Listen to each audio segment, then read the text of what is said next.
This is St. Anne, Belhaven Creek. See, the water is well within the drainage ditch. I'm going to drive around the corner so you can see St. Mary and what our problem is over there.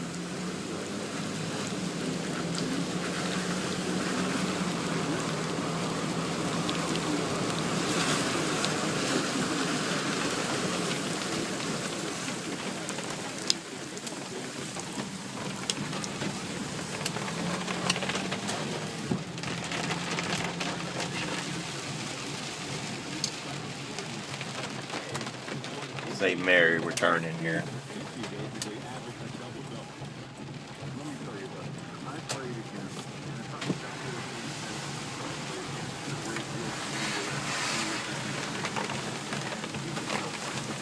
Now you see